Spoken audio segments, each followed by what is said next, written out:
It's not just about having a once a year, company picnic or a once a year big fun event.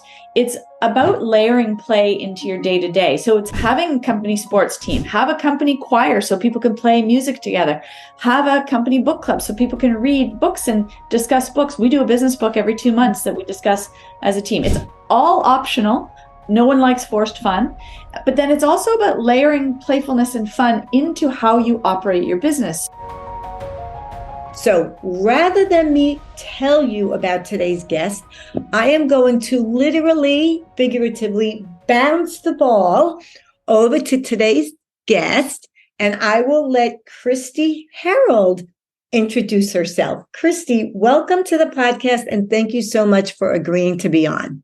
Thanks for having me, Dr. Patty Ann. I love that you just use the bounce the ball analogy, because that is actually one of the tools that we use when we run meetings, is have a ball in the room and throw it around to whoever has the floor to talk. So I love that you use that. Right. Now, for our people, our listeners that haven't yet read the book, why don't you share with them a little bit of how your background from the perspective of being playful? Because I know you are, for the record, this was a phenomenal athlete, folks. Go ahead. I did. I grew up as an elite ski racer, and then played a bunch of different sports. I was on the ski team and the rowing team in university, and played loads of sports after college. Ultimate frisbee, pretty high level ultimate, and tennis. And I just love. By the way, Kristi hails from Canada. She's a Canadian. Notice all the cold winter sports. Go ahead. That is true. So we grew up in a really entrepreneurial family. I have 2 older brothers. I know you know my one brother, Cameron, quite well. And so I was always trying to keep up with my older brothers. And so I think I just learned I was sporty, trying to keep up with them, wanting to do everything they did. And by the way, Kristi, I will say this to you, if I might, and to the listeners who know, Cameron Herold, who is Kristi's brother, is a dear, dear friend of mine, an incredibly successful entrepreneur. I'm sure you've all heard of him if you've been listening to my podcast. But there was something you just said that I wanted to talk with you about, and that is being an elite athlete. How has that played into your success as a female entrepreneur? Let's just go right there. Yeah, that's a great question. It's interesting you say that, because actually just 2 days ago, I had a meeting with a young woman who's she's in university, and she was asking me to speak at a women in business conference. And she was asking me what sports I had done. She was an elite ski racer. And we were talking about how the challenges you face as an elite ski racer, like you're traveling around the world, you're at a very young age, sort of between 13 to 18, you're traveling all over Europe and North America. You miss a ton of school. So you do a lot of school on the road. You have to kind of fend for yourself, do your own laundry, do your own, like no one's doing that. You don't have a parent around to coddle you. Coaches are tough on you. And so I'm so grateful for that upbringing. And this young woman I was talking about, she was saying the same. And I could just see in her, she had a spark, and that I just am like, you're going to go far, kid. Because I feel like you get this, you sort of get this toughness, like a bit of a kick in the butt, and you kind of have to be independent and fend for yourself. And I think that has really served me well over the years. And I've been accused of being a cement covered marshmallow. People think I'm really tough, but I'm actually like super soft on the inside. Like I come off like, oh yeah, I'm a tough, and I'm a go-getter, and I go after what I want, and I do, and I'm a hard worker. But like I'm a super sensitive person. We call that all in the States. In the States, we'll say you're all bark and no bite. But it's so funny, because I don't see you that way at all. I just see you as such a warm, embracing person, because I know how you're so you're concerned so much for people, period. But let me just go back to the example of the young lady you spoke to. And this might be getting a little philosophical, but play along if you don't mind. Sure. I feel today, and I know business leaders have said this, and honestly, I've heard D1 coaches say this, right? So D1, Division 1, the elite coaches say that the kids today, young adults today, do not have what I'll call that grit, that tenacity, that can do. In the States, we consider ourselves individualistic because their parents have been freaking not even helicopter parents. Now we call them, you'll appreciate this, snowplow parents, where they're ahead. And I really think it's to their detriment. And I'm curious, in your life and in your work, how have you seen that? And what do you say to that when you see that? I think it's in the trenches there. I think it's a real concern. I remember when my kids were little. So my kids were three kids, 3.5 years apart. And I remember walking them to school when they would be like, 6, 4, and my little guy was probably in a stroller or whatever. But like all these other parents and nannies would be carrying their kids' backpacks for them. And I'd be like, no, their sports equipment. They're carrying their sports equipment. Yeah. Right. Like this is your school bag.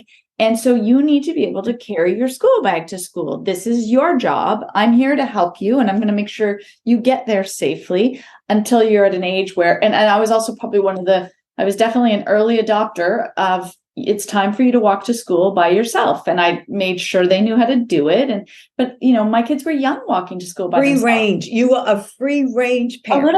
A little bit. And I think some people thought I was a bit crazy. I would let my kids take the subway at 10. And I'm like, no, like, it's okay. They're going to be okay. Like, and P.S. they have all these connective tools. Like they can still reach me with a cell phone. Yeah. Like I used to go to Europe for 6 weeks, and I would call my parents on Sunday nights. I'd make a collect call, like we on the line with the phone, the landline. Exactly. Yeah.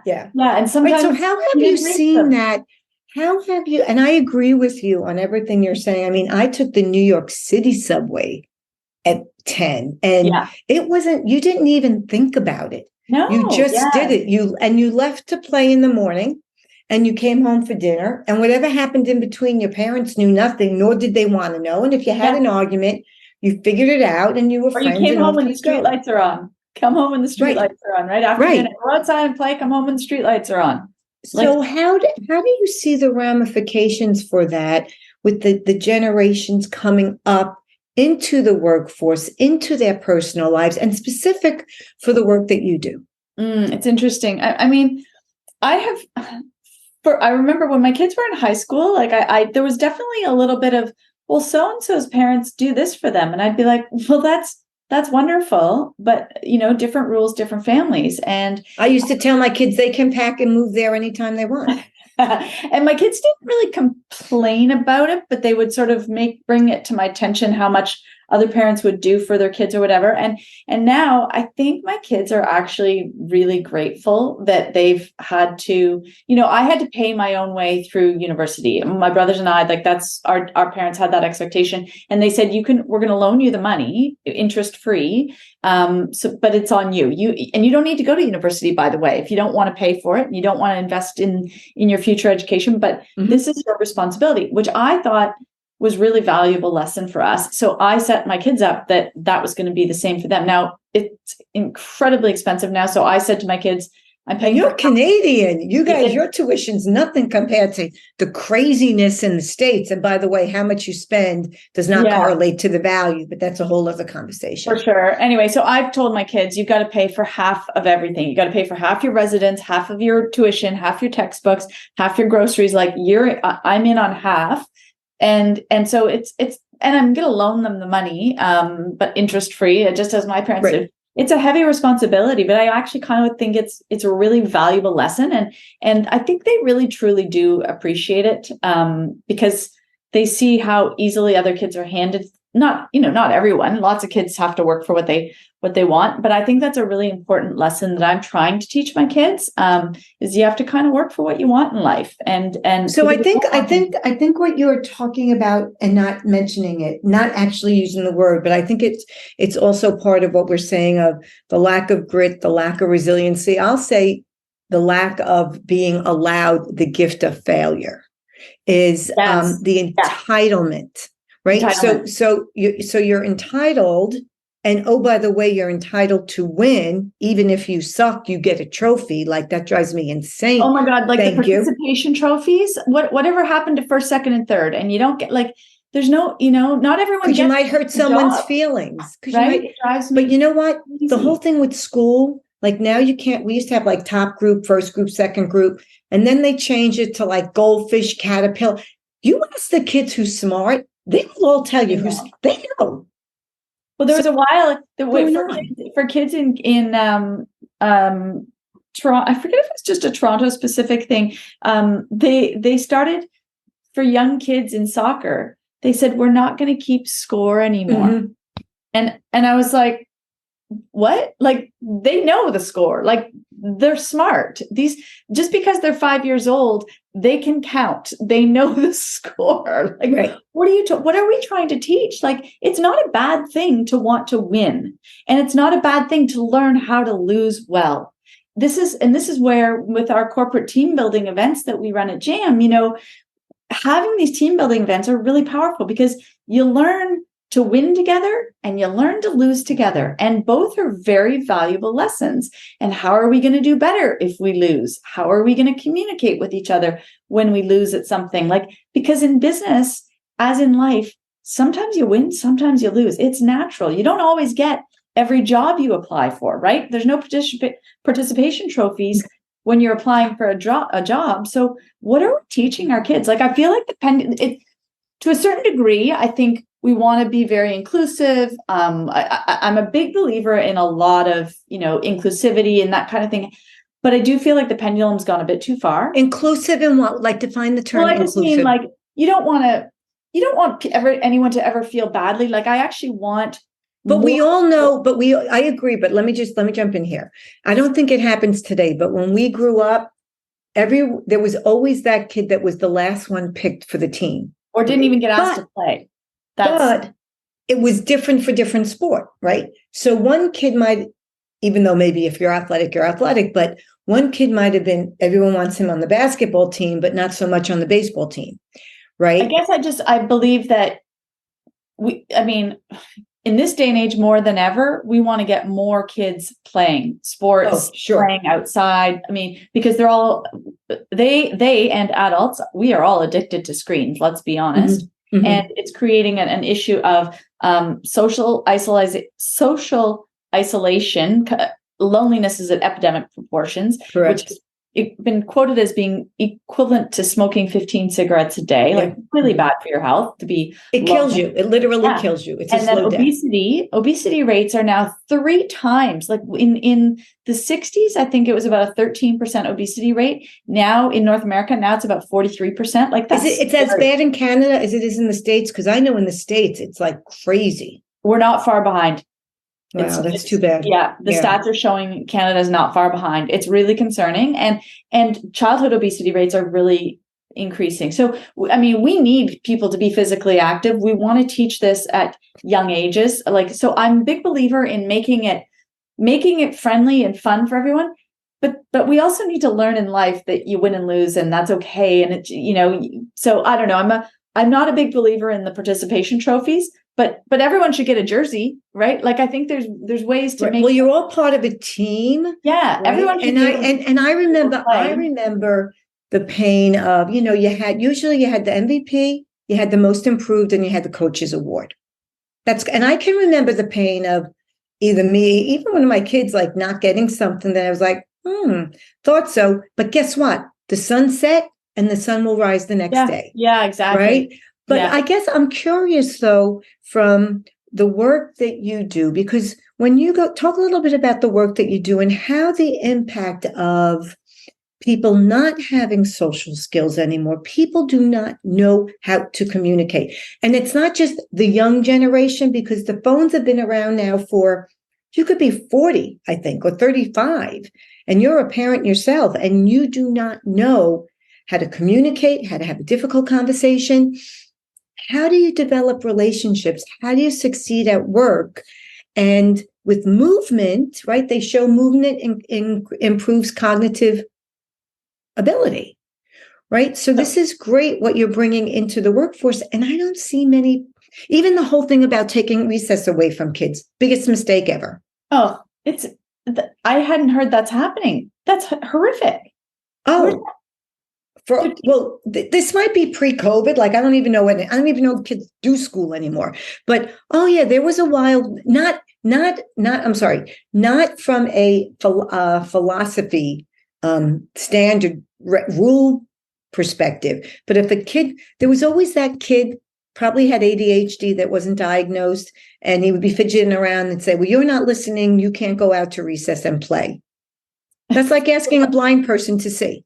Yeah, it's the opposite. Yeah, totally. I do remember when my kids were little in the schoolyard, they banned frisbees because someone threw a frisbee and it accidentally hit someone in the back of a head. Didn't do any massive damage, but so they banned frisbees from the schoolyard. Like, come on, people. We're going to fall down. We're going to scrape our knees. We're going to get hit in the back of the head occasionally by a frisbee if we don't see it coming. It's not going to, this is not life-threatening stuff here. Let's let our kids scrape their knees sometimes. I remember I was leading a little fun run thing, and I was running the kindergarten portion, and I had them doing like this little obstacle course, and I was like, and then they're going to run from this point to this point. And one of the other parents was like, I think we should just have them walk from that point because they might fall. And I'm like, it's track, like it's grass and it's track. And if they fall, they're going to scrape their knee and they're going to get back up. Like, come on. How did she take it? I can't remember. I mean, it was like 20 years ago, but to your point about the insanity's been going on for a while then. Well, maybe it was 15 years ago, but it's been, and I feel like it's increasing. But to your point about the social communications, we hire a lot of young people in our company, and we're a really young organization, which I love. Like, the energy is fantastic and it's great. Like that. I mean, for the B2C side of my business, the adult rec sports leagues that we run, we have a lot of young adults playing sports with us, recreational sports. And so it's great to have young people on our team. I have really noticed, and I've had to actually say things to certain new teammates where I might send a message, in our chat in Teams, and sometimes I don't get a response, like just nothing. And I'm like, this is what my 19-year-old son does to me, but as a teammate, he wants money. Yeah, he often ghosts me and ignores me until I hound him. And then when he needs money or when he needs something from me, I'll be like, can you respond to those other 3 texts I sent you, please? And then I'll jump and help you. But like my teammates, employees, I'm like, no, like when someone you work with, regardless of the hierarchy, whoever you're working with, someone asks you a question, someone reaches out, like, you need to acknowledge they spoke to you, like acknowledgement. It's a respectful, courteous thing to do. And so I don't know if that's like a thing that do they get it? Do they get it? Well, it was actually just within the last month that I spoke to 2 people about this, and they're quite young, and I don't know. We'll see. I hope they acknowledged when I said that. I'm like, you need to respond. And then I sort of sent a reminder. So that's a basic skill that previous generations grew up with, right? It's almost like, everything I need to know about life I learned in kindergarten. You say, please, you say, thank you, you old school, you hold communication the door. Channels are so different now, right? Like the way we communicate is so, you and I are not afraid to pick up the phone and call someone. Another thing that happened recently, which cracked me up, was I was getting messages in my Microsoft Teams chat saying, "Can I call you? Just call me. Just call me. And if I can talk, I'm going to answer. And if I can't talk, you can send me a message saying, can you please call me when you get a chance?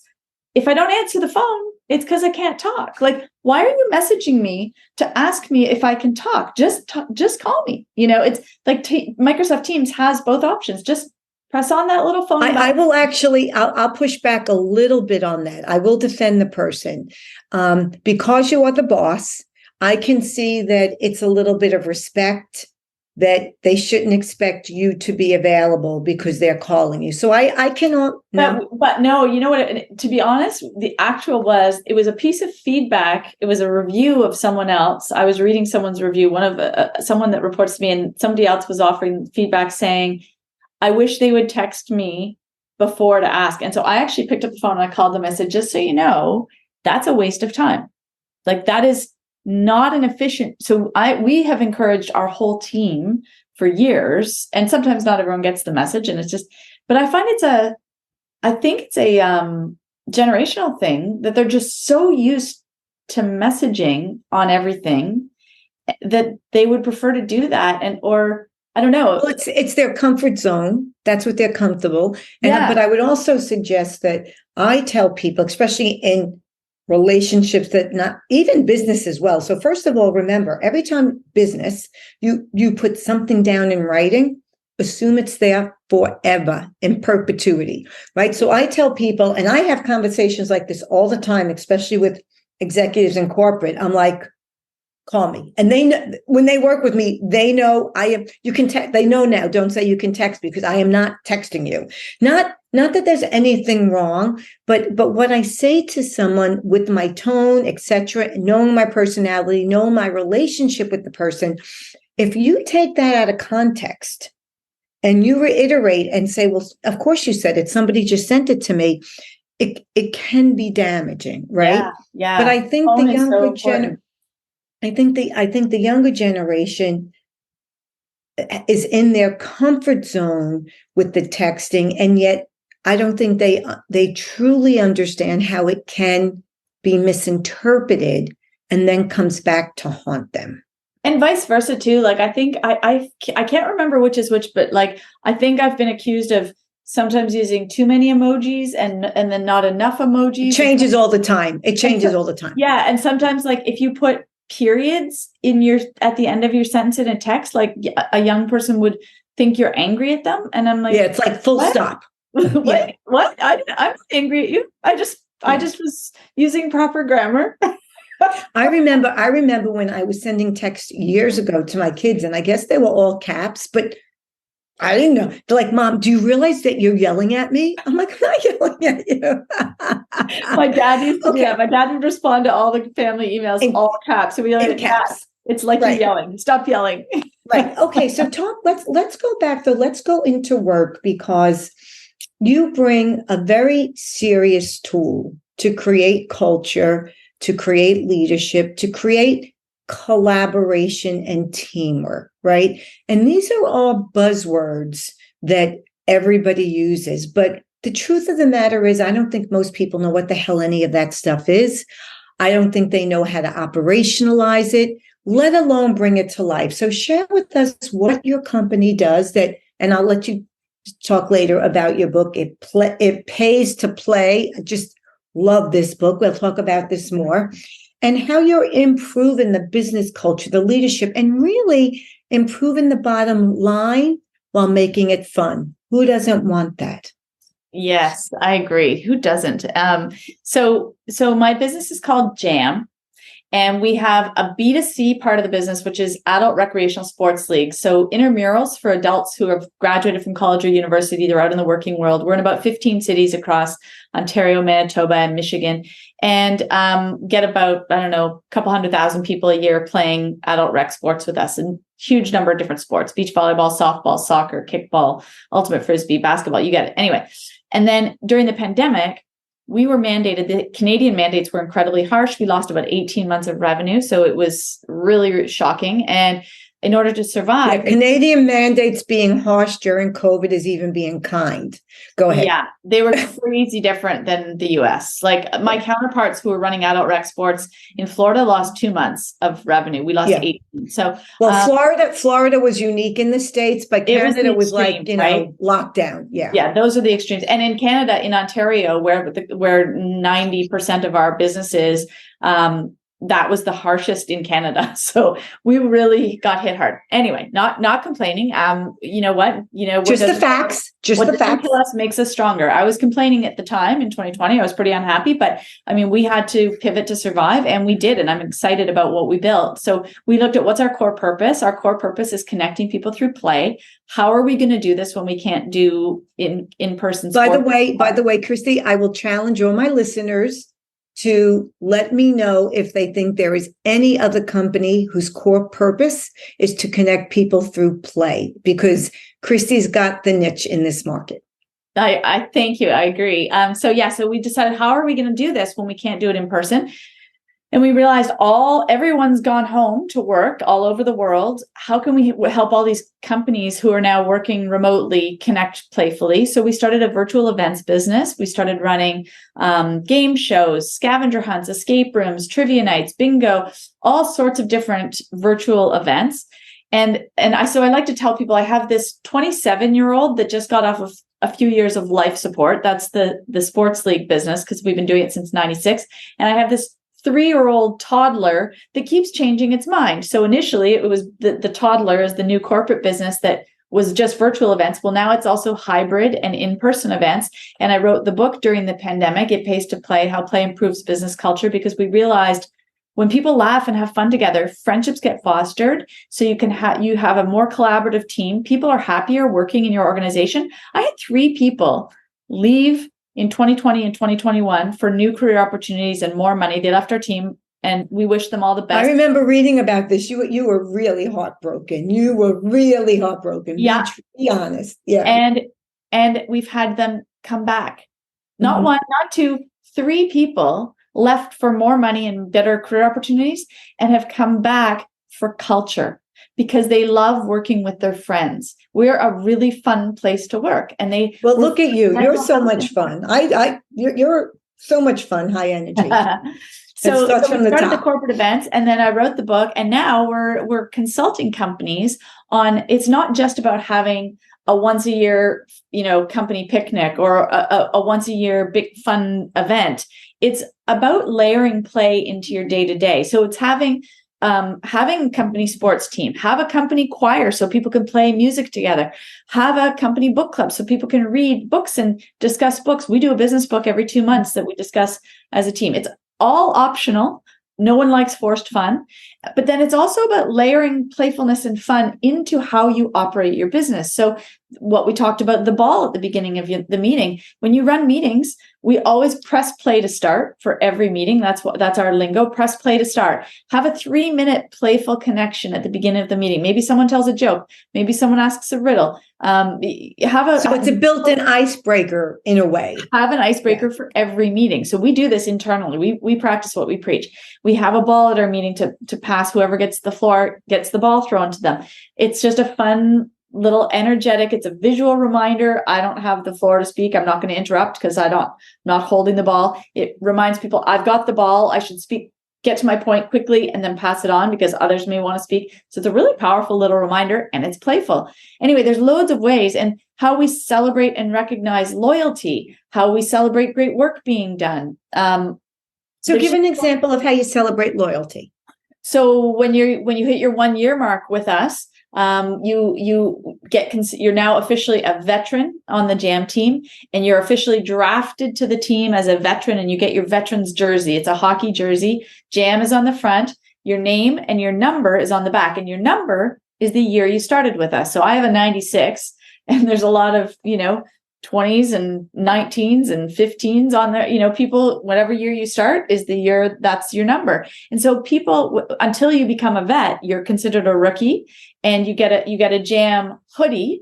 And you can be cut at any time.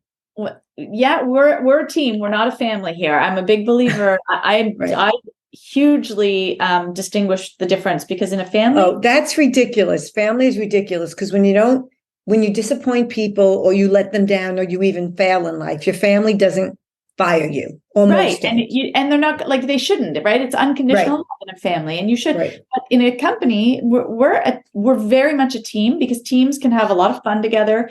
but they work hard, they support each other, you're all going for the same goal, but it's not unconditional. If you're not performing, you're going to be benched. And if you're benched for too long, you're going to get cut from the team. So that has to happen. And I mean, we don't like to do that very often. We'd rather coach people up to improve their skills, but if they can't be coached up, we do have to say goodbye. And I think that's a really healthy mentality that most organizations should have. So we refer to all of our staff they're not employees, they're my teammates. I always call them my teammates, my team. Anyway, so that's one way, you're either a rookie for a year, and when you get the 1 year mark, you're now a veteran. So your people have stayed with you for years and years and years, though. So up the ante. What about when they're there 5 years? Or well, we always do. We do a 3 year, 5 year, 10 year. We have like these.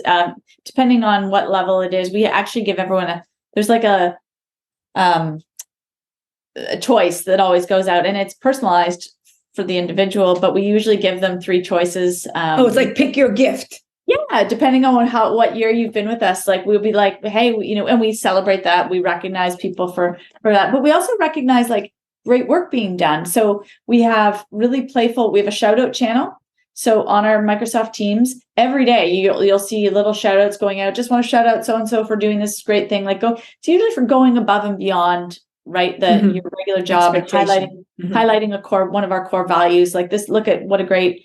They really got shit done, which is one of our core values by blah, blah, blah, doing this example. So there's shout out channel. We have our top shelf teammate, which is a once a week. It's a little wooden hockey stick. So Canadian, I know, that says jam on it. It's probably was bought at a dollar store. And whoever receives the top shelf teammate, it's like some shout out for something great they did that week. They pass it on the next week. It's like the American football in college. They have an axe that they give either to the best. I don't know if it's offense or defense, football, American football, not soccer. Yeah. So that just gets passed on every week. And then we have our monthly core value award. So we have a core value trophy, and everyone nominates anyone who they'd like for core value. And we do a full presentation. It takes about 10 minutes every month. We do it after our daily huddle.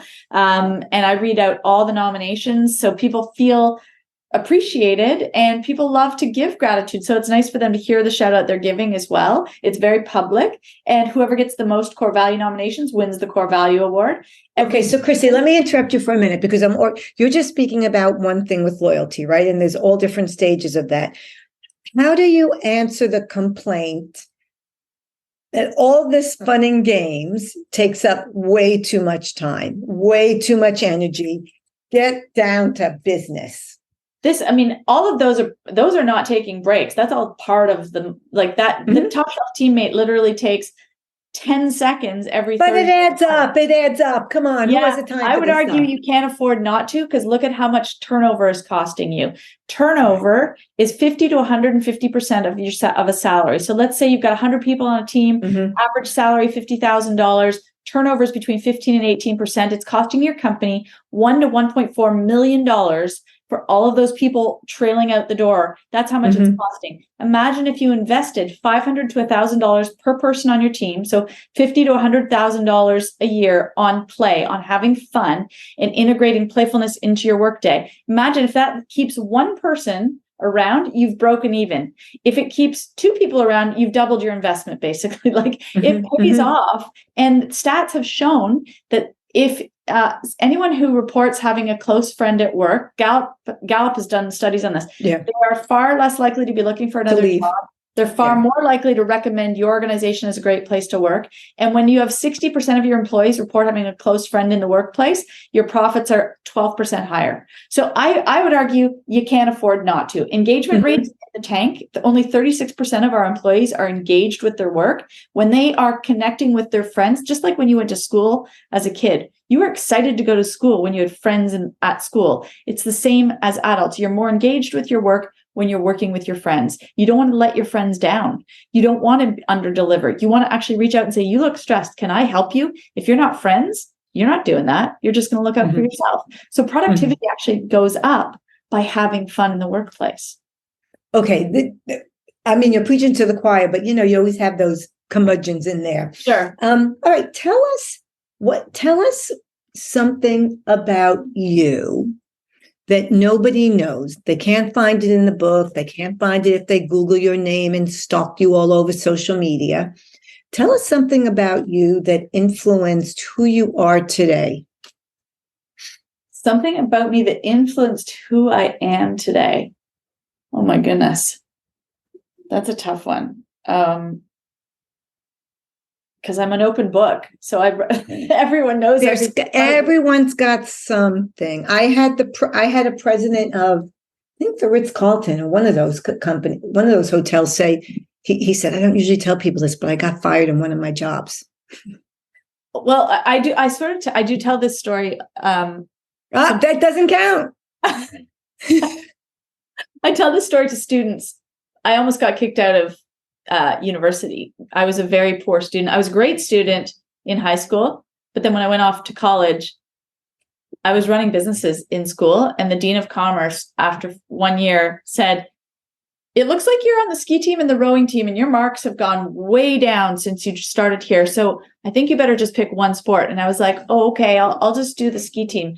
And the next year, my marks never improved. And what he didn't know was I was running 2 businesses while I was in university.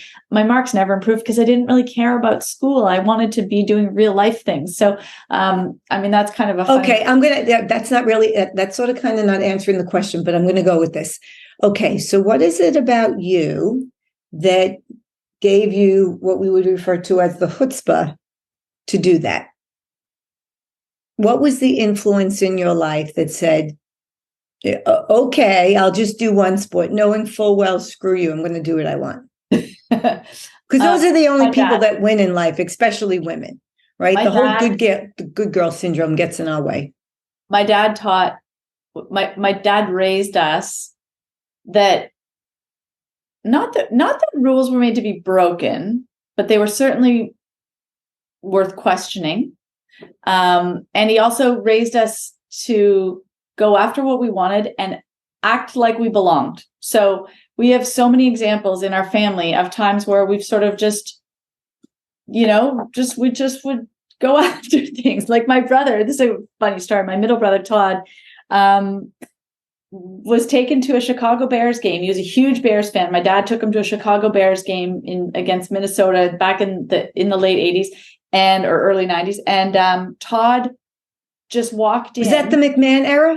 Yeah, Todd loved him. So Todd just walked in. He had studied journalism in college. And so Todd just walked in as if he was a journalist. He just walked on the field as if he belonged. That was with my dad's encouragement, like, just act like you belong. You just throw a lanyard around your neck. And so this is what he did. He threw a lanyard around his neck. He had his camera bag. He walked right down onto the field. No one questioned him. He got to talk to Jim McMahon and Walter Perry, and they got to throw the ball around. It was crazy. He basically sat on the side of the field for the entire game, and my dad went back up to their seats. But it was just like, act like you own the place. So how did you do that? When did you do that? Oh my God, like so many times. I mean, And as he also taught us, what's the worst they can say? The worst that happens, they say no, and you go, okay, well, no worries. Back where you started from, yeah. And we wouldn't fight on, we were never taught to be disrespectful or, but just sort of just push the envelope. Like, go after what you want in life. Yeah. And I think that's really given me. I'm not afraid to ask. I mean, I was telling this story to my staff at our annual jamboree a couple of weeks ago. When I was in Austria, I was probably 16, and I needed new ski gloves. My gloves were all ripped.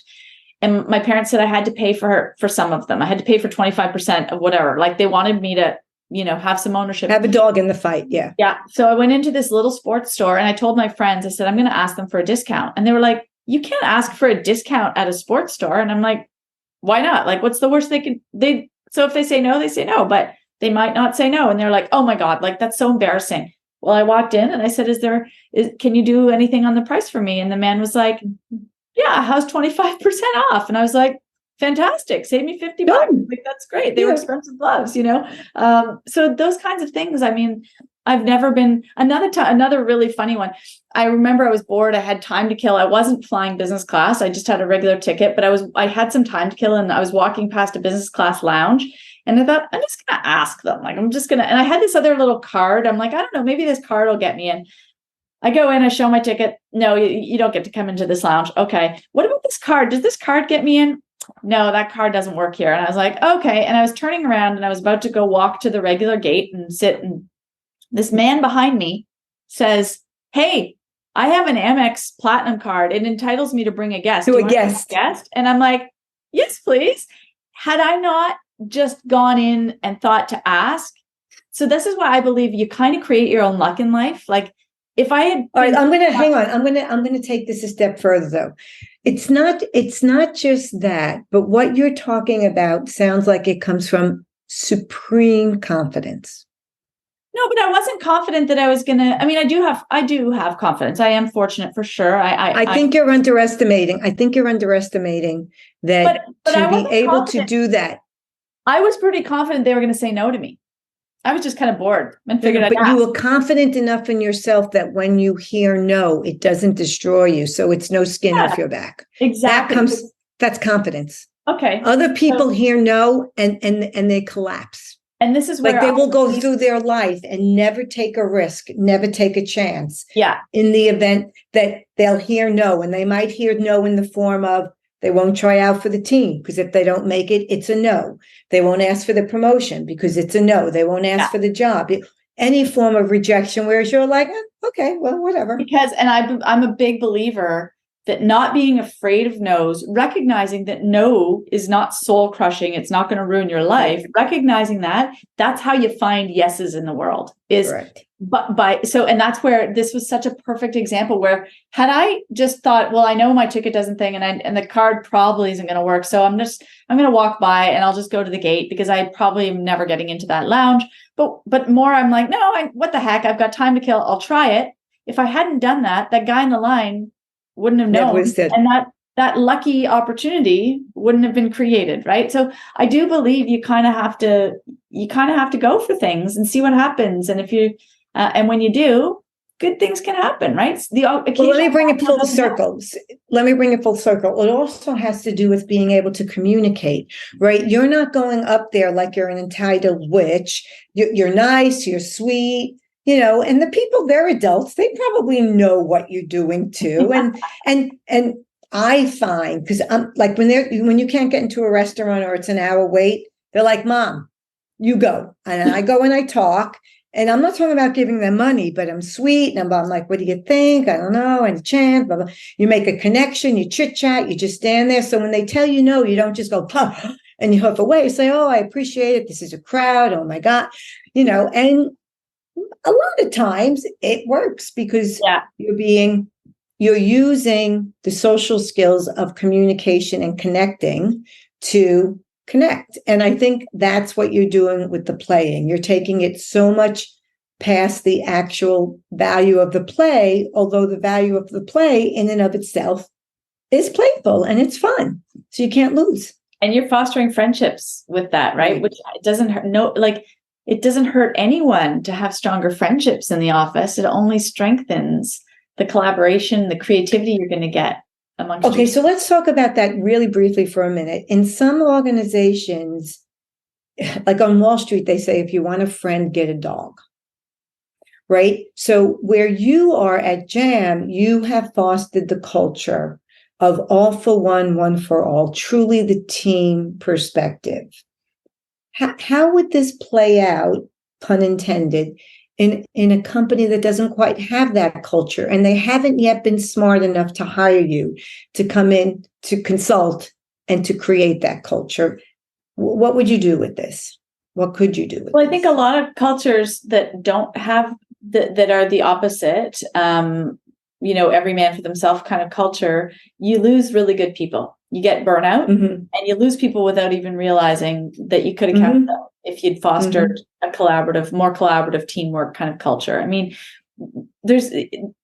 we all know that two heads are better than one, right? Like we all know that strong teamwork, it makes sense that if you've got a collaborative, cohesive team working together versus a toxic burnout kind of environment. I mean, there's probably some pros to this because they lots of big financial whatever maybe I shouldn't just say just financial companies, but certain companies still do this.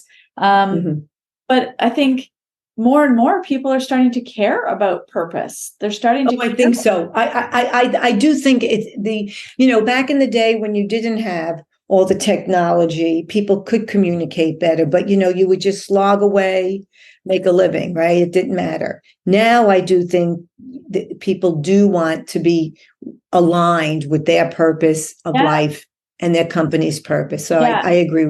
I think that's great. The sole purpose is making more money. I mean, I think for some people that will take you a little while, but eventually it's kind of soul crushing, right? And it is. You gotta love what you're doing, and it's a lot easier to love what you're doing when you really enjoy the people having fun. And I mean, nobody has ever said at the end of their life, "I wish I worked more." No, right? Nobody has. And when people leave a job, they think about what are the highlights. You think about what are the highlights in your careers. You think about those fun times you went out and did fun things with your team, right? The costume parties, or the field day you had, or the curling bond spill you went to, or the pickleball tournament you had together. Like the times you laughed together. That's the laugh. It's not the sitting. We all know the work has to get done. It's work. It's got to get done. Like, we get it, but you can do it. You can get work done and be really productive by taking the odd break or having the work parts be actually a little more fun. Like, think about school too. Like, to your point about the ADHD and the recess breaks. Recess and lunch breaks have there's a powerful reason for them. It re-energizes us to get back in the classroom. And so it's the same thing at work. You'll often hear at 3:00 on like around the world, and everyone will run into our lunchroom and they'll play a game of ping pong where there's like 20 people running around the ping pong table until you get one life, and then you're out if you miss the ball, and you go back to your desk. But it's like this little mini recess break, and it's energizing and fun. And then you go back to your desk and you're more focused because you took a little break and had a laugh, So there's a lot of ways to have fun with the work we're doing. And it can be incredibly powerful. I mean, I could go on for days with ideas on how to actually do events that are playful and fun and get your team bonding, but also actually integrating playfulness into the day-to-day workflow as well. Like, there's just no shortage of ways. It's about how you communicate with your emails. Like, if you read our terms and conditions on our legal contracts, there's humor in it. We take the legalese and we break it up and add funny parts to make it engaging for our customers to sort of read through. When you get a boring corporate email, you're like, but when you get a corporate email that actually makes you laugh out loud, you're far more engaged with it, right? So there's a reason. You're reminding me of that Jesse Cole, Find Your Yellow Tux. With the marketing. Awesome. But listen, we're running out of time. I mean, I could talk to you forever. So I just have one or two questions I want to ask. Then I'm going to want you to unabashedly promote your book. Okay. So here's my first question for you. What is the one song you can't live without, and why? One song I can't live without. I love the song Queen, Don't Stop Me Now. It's a fun one for me. Okay. And my next question is, if I found a box of everything you've ever lost, I found it and I give it to you, what's the first thing you would look for and why? My mom and dad. Because they are so inspirational to me and I miss them. And Kristi, your dad just passed away not that long ago, right? Yeah, I felt that as soon as you said it. Well, that's a great tribute to them. That's a great tribute to them. Okay, so it pays to play, how play improves business culture. And by the way, there's also a deck of cards, like what's not to love. So Kristi, unabashedly promote your book, your work, tell people where they can get this, where you'd like them to get it, and how they can learn more about you.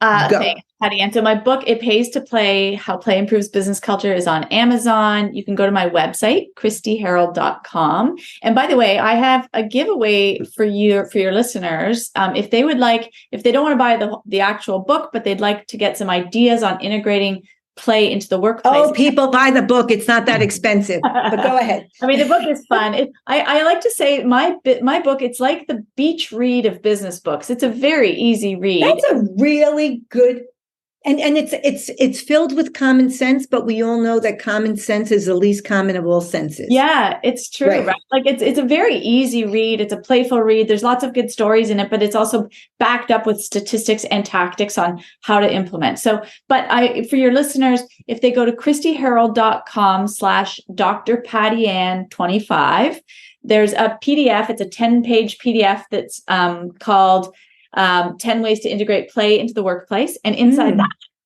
PDF is a 25% discount offer. If they'd like to try a playful corporate event with their team, a jam event, they can use the promo code inside the PDF for that. So it's a great way to get, to test out what I'm talking about and really, I'm putting my money where my mouth is. I think it really works. And so try it out and see what you think. Great. And of course, we know Kristi loves 25% off. So that's why it's 25%. I would also love to say, if people are ever looking for keynote speakers, I'm doing more and more talking to HR leaders, business owners, CEOs, all sorts of corporate events on how to integrate play into the workplace. It's a topic I'm so passionate about. If you can't tell, I am. And so I would love to be able to keep spreading the message, because I just want to help spread joy and get more people having fun. We spend a lot of time at work. I want people having fun and enjoying what they're doing. Great. Thank you so much, Kristi. I mean, what's not to love about having fun at work? Like, I can't imagine somebody would be against that. So, Kristi Herold, thank you so much for being a guest today. I knew this would be so much fun, but yet so valuable. And I really encourage everybody to run, not walk, to your computer to order, or you can even go to a bookstore.